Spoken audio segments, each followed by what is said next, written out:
to Sonoma Brain Trust. I'm Daren Blonski, and with me I have my co-hosts, Mary Piasta and Chelsie Runnings. We're three local business professionals doing our thing, reaching out, trying to bring you some facts instead of all the nonsense going on out there. As you might know, we started this channel a few months back and just decided it was a good way to communicate with the community and to start including people on this.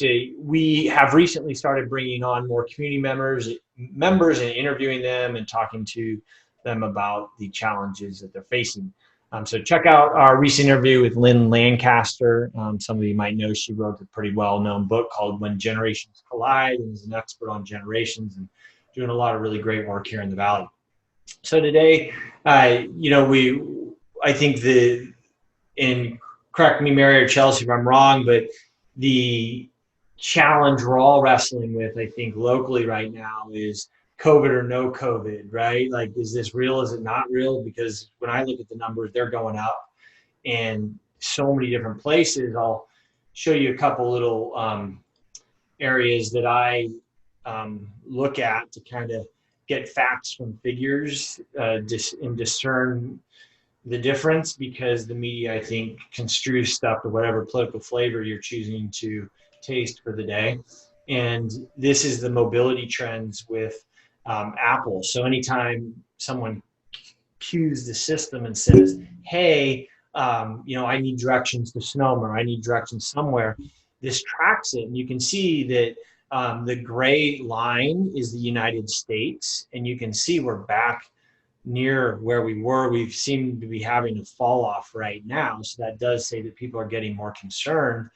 What's kind of cool about this, though, is you can put in a different state. So if you type in California, then you can see California. Notice we fell back below baseline, right? And if you look at the trend of this, you can certainly see that the trend has been going up. Whoa, that's a wavy line.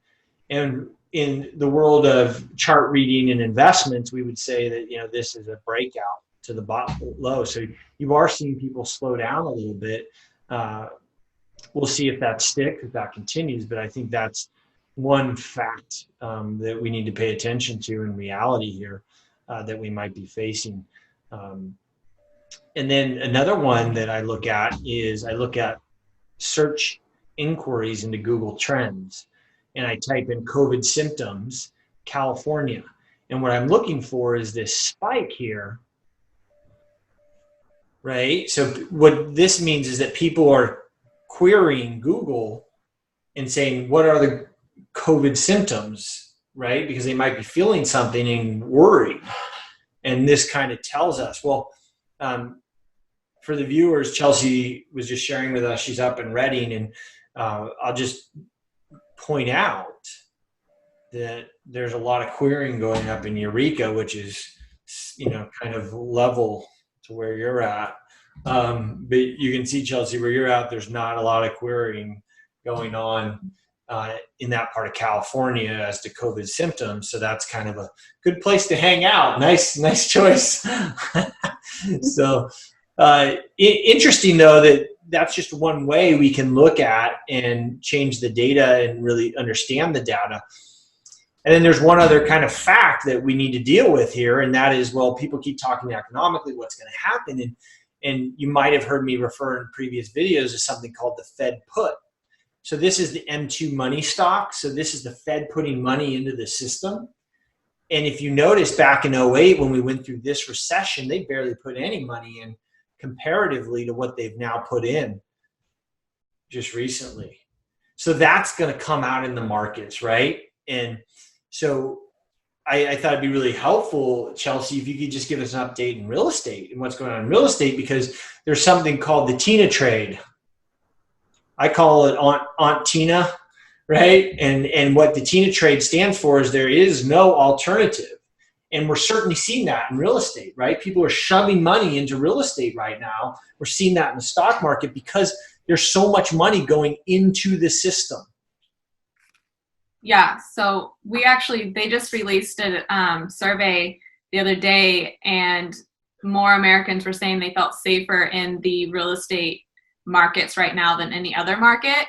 I don't know if you're seeing a dip at all, but you know, when everyone heard recession, they assumed that that meant a housing crash, but that didn't ever mean a housing crash. That actually meant the opposite, because more people were wanting to have that safe spot at home, and more people were out trying to buy, but it was the sellers who were more scared to put their things up on the market. They didn't want people coming into their house, and they, you know, thought the buyers weren't out there, but the buyers were out there. And we actually just hit an 11-year high on mortgage applications last week.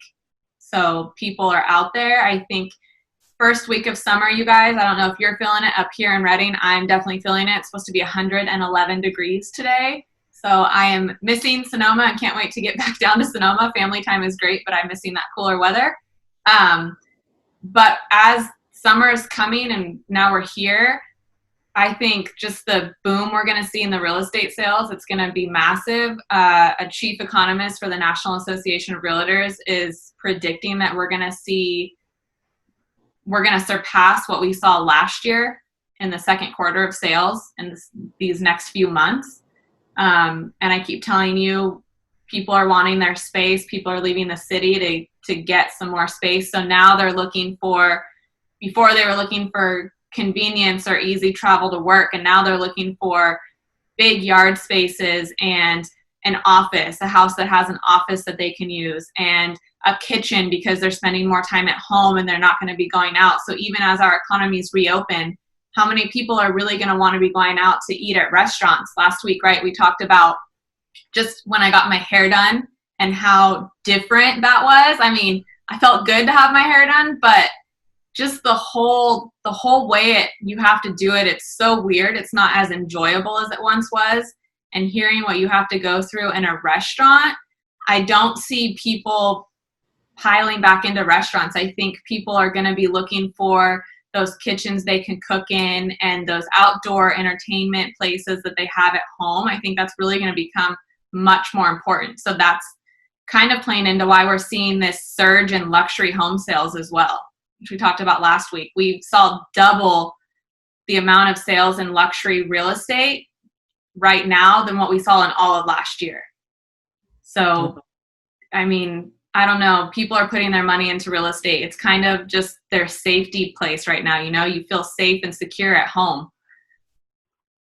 Well, and it's interesting too, because if you look at consumer spending is way down. It's not nearly as down as it was in April, March timeframes, but people are not looking. I mean, no one's going, traveling. Like, yeah, I'm planning my trip to go to France. No, not doing that, right? So there goes this $5,000, $10,000 vacation. So, honey, what are we going to do? We're going to remodel. We're going to buy that house we want.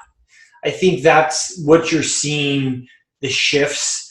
And I call it the COVID economy, right? And it's the COVID economy is you're looking at people are getting away from people. They're nesting, right? They're building their compounds and their houses where they feel safe. They're investing in things that create a sense of security at home and that peacefulness at home, because now they can work from home, right? So okay, let's talk about this. What's happening with the money going into the markets, both real estate and financial? Like, are we thinking that that's going to just hold our economy upright for a while longer, or what are you thinking, Daren? Well, I mean, it's not so much hold our. So here's the thing, right? So let's take a look at the dollar. So DXY is a dollar currency index, right? So that's how you kind of track what the value of the dollar is in comparison to the rest of the world, right? And there's also these things called currency pairs. And for the sake of not punishing our viewers, I won't go into all these different currency pairs and stuff and people who trade the currencies around the world, which is actually a much bigger market than the stock market. The stock market is much smaller. So but what you're seeing on the dollar side of the house is there's a lot of debate as to whether or not the dollar is going to go up or the dollar is going to go down, because it really impacts from an export-import standpoint, right? So there's that piece that's happening, right? And you've got the Fed, like I just showed you, they're printing tons. They're just printing and printing, and they're going to continue to print. And you've heard me on this channel talk a little about modern monetary theory. So the reality is when we are printing in our own fiat currency, the Fed in theory can continue to print, and everyone goes, well, we have to balance the budget. Well, that might not necessarily be true. That's the standard belief that people believe we need to do that. And it certainly makes good financial sense for small businesses and for homeowners to run a balanced budget. But for a country that can literally print their money by adding dollars to bank accounts, that might not be necessary. What's likely to happen now, because we've printed so much money, is that the Fed will continue to print, and the Fed will continue to more or less prop up the markets. And for a whole host of reasons, it's, you can't afford really for the wheel to fall off the bus, because if the bus starts skidding, then there's a whole lot of other dominoes that start falling. And we saw this last Monday, and I'll zoom on into, this is the stock market in 10-minute increments. This is looking at candlesticks. Last Monday, the market started to fall apart right here. Right here. And the Fed stepped in and said, oh, by the way, we're going to buy corporate bonds. So that's literally the federal government adding zeros to its bank account, going out and saying, we're going to buy individual bonds like Johnson & Johnson, or you name the company, Starbucks, I don't know. And they didn't give us a lot of criteria about what would qualify and give them the ability or the allowance to buy a bond. So in theory, they could buy anything they wanted. They were buying bond ETFs, but now they're saying we're going to buy individual bonds. So that's taken the market prop to a whole new level, meaning the Feds are going to basically say, this is a winner, this is a loser, this is a winner, this is a loser. Right? Because they're going to be buying that debt. Now, what's to stop the Fed from saying, you know what, we're going to buy stocks now? Well, everyone would freak out, one, because that's not what they've done in the past. But what I think a lot of market watchers are underestimating is the reality that they can change the paradigm on us. And that's what we're all facing as a country. To your point, Mary, is that the paradigm is shifted. This idea that the federal government needs to balance their budget, I hate to say it, but that's a fallacy. It's gone. There's no way with the kind of money that we have just printed in the last 3 months that we're going to be able to run really successful balanced budgets moving forward. And we haven't even begun to talk about the states and the counties. All of them are going to need bailouts. And we haven't even got there yet. The Fed hasn't even said we're going to do that. They just did it for the nonprofits, but they haven't said they're going to start back in the Fed or the state governments. And basically, if you look back in some of the news that came out earlier this week, our state legislatures here in California, they balanced the budget with the expectation that they're going to get federal help.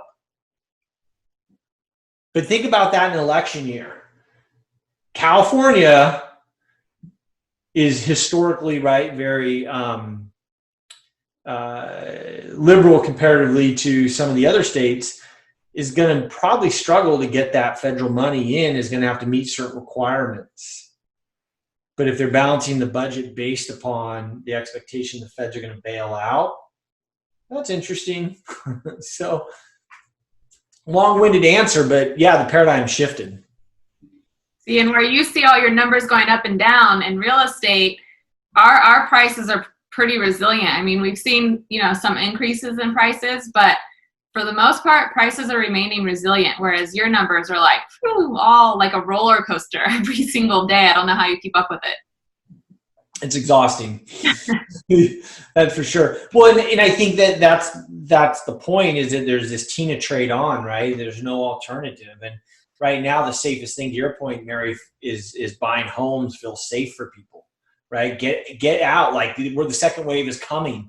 Get out of San Francisco. That's kind of the feeling, right? Well, let's go to Sonoma. We love drinking wine up there. We'll buy all the houses, right? And that's kind of the push that you're seeing to get out of the city, and which is good and bad news, right? It's great news for people trying to sell. Maybe not awesome news for people who are, maybe not as financially sound. It makes it more difficult for people in the valley to live, who are living day to day and making making a living in areas that make it difficult to live. So well, I think it's good as our businesses reopen, like looking at this through a positive lens, especially in Sonoma Valley, where now we even have nail salons opening. So the more people we have here who are going to go and use these businesses, right, then maybe those businesses will have a better chance of staying open. And as we've heard, it's anticipated 40% of businesses may not, be able to reopen or stay open. So, and that's in Sonoma Valley. That's in the valley. Okay, so Sonoma Valley. So, I mean, there are going to be some shifts that are happening. And, legally, we still have some uncertainty. We have counties that are reopening. Then we have our governor saying, well, cases are increasing, so maybe we'll have to go backwards a bit. So we've got that businesses are dealing with, as well as the continued rollout of PPP limitations and further guidance, which hopefully will be more helpful. But I think that it's just such an unsettled time for business. And as we have people moving from place to place, that actually could provide some positivity from a very micro local view, right? The more people, the more energy, the more money being fueled into our businesses, our schools, taxes, etc. So, not to look at this too much through rose-colored glasses, but hey. I think your point's really valid though, Mary, right? I mean, it's like, you gotta at some point, we gotta just say how can we where's the silver lining here, right? There's a lot of change. And I think that's one silver lining that I find is that when chaos comes and uncertainty comes, it creates huge opportunity for entrepreneurial minded, right? Well, and hey, look at us, right? What? The what? I didn't hear that. Look at us, we've got our show, Yeah, there you go, right? We would have never been doing this if it wasn't for COVID. And I think there's going to be just a lot of opportunity. There's going to be some really sad in some businesses that go under, and that's going to stink. But times change. We got to change with it, Mm-hmm. It's going to force, basically adapt or die. And I know that's so negative to say, but that's the times we're living in. We have to adapt to survive right now. And in some cases, I think it might be good because the way some things were working, it wasn't really working. The way things were running, it wasn't ideal. So I'm very hopeful that we'll come out of this with some very needed changes. Mm-hmm.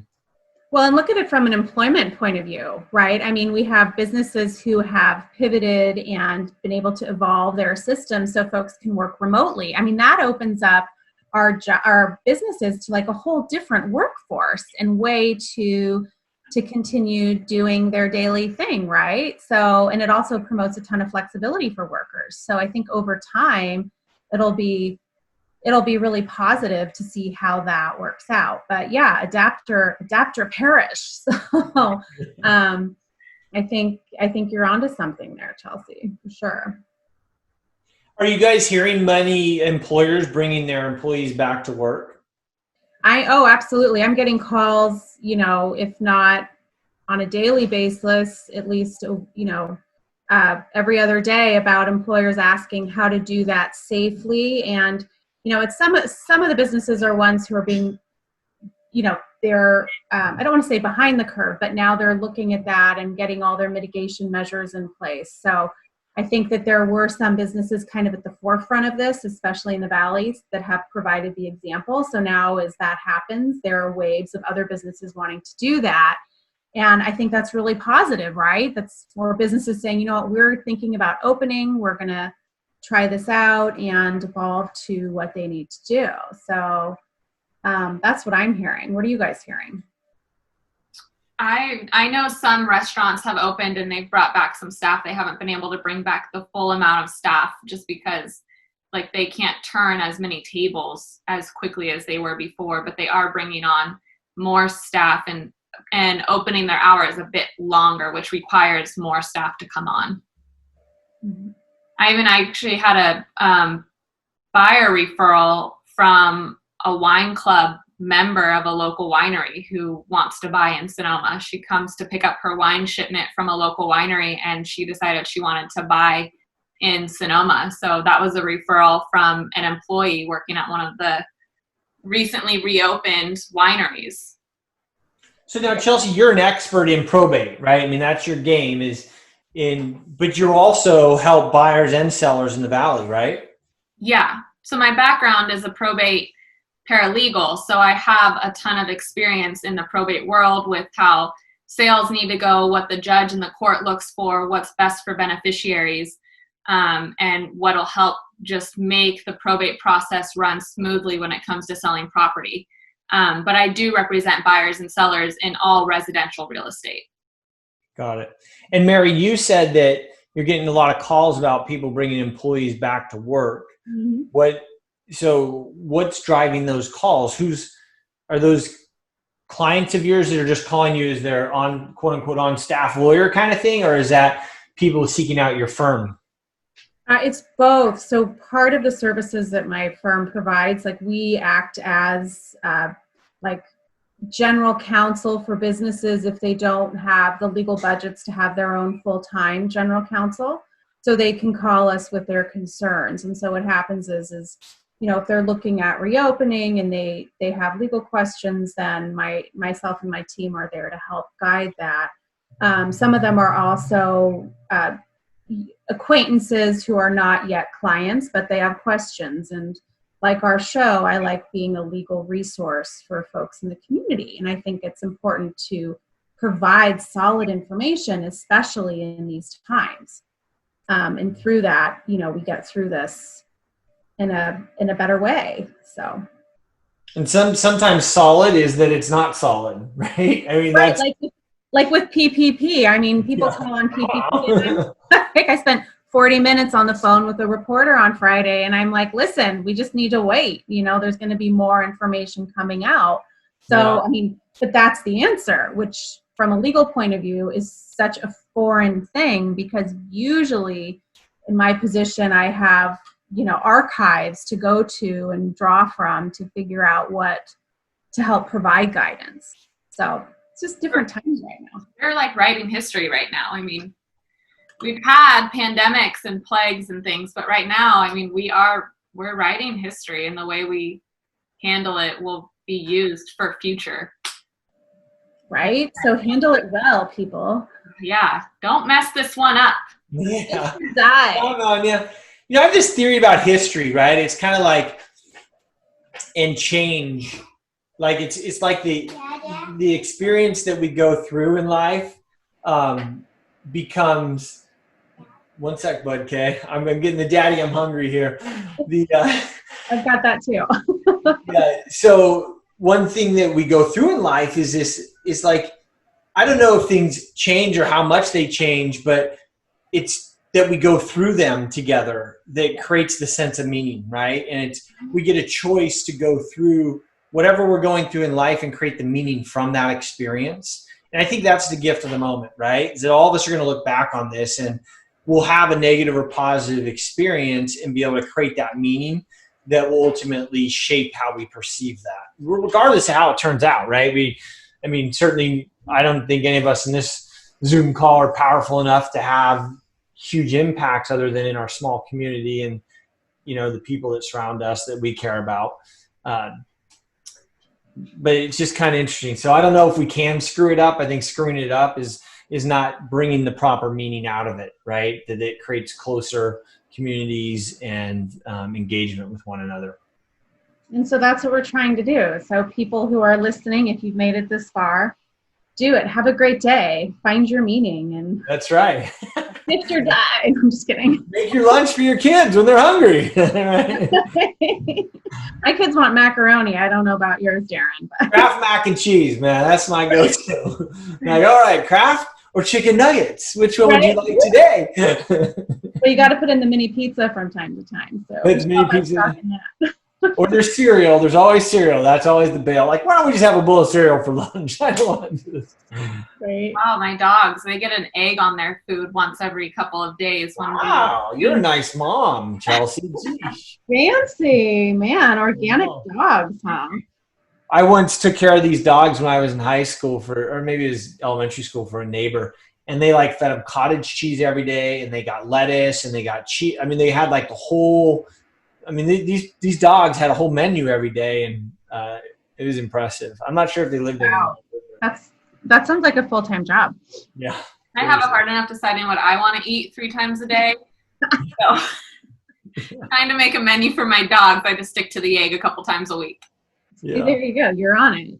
Seems a little harder too when you're at home usually when I'm on the road meeting with clients and stuff, it's just like, I'm go there, do this, and you get a little more diversity. But when you're home, you're like, salad? We'll go with the salad today. Oh, Mary, we need to go get our Indian food. Oh, girl, let's do that. I can't wait to do stuff in person, Sweet. Yummy. Well, soon enough, hopefully. All right. This was great, you guys. We'll have a good rest of your day. Yeah. Thanks, guys. And don't forget to like and subscribe to our channel because, like Daren said, we bring you facts over fear, and we are bringing on community members to talk about their businesses, how they're adapting, what they're doing, how they're running their business right now. We just had Lynn Lancaster from Impact 100 to talk about the needs of our nonprofits in Sonoma Valley. So if you have a business that you would like to be featured on here and let our community know how you're up and running right now, you can message any of us on Facebook, go to any of our websites, or just drop us a comment under our videos and we'll reach out to you. Awesome. Have a great day, everybody. Take care. Thanks, guys.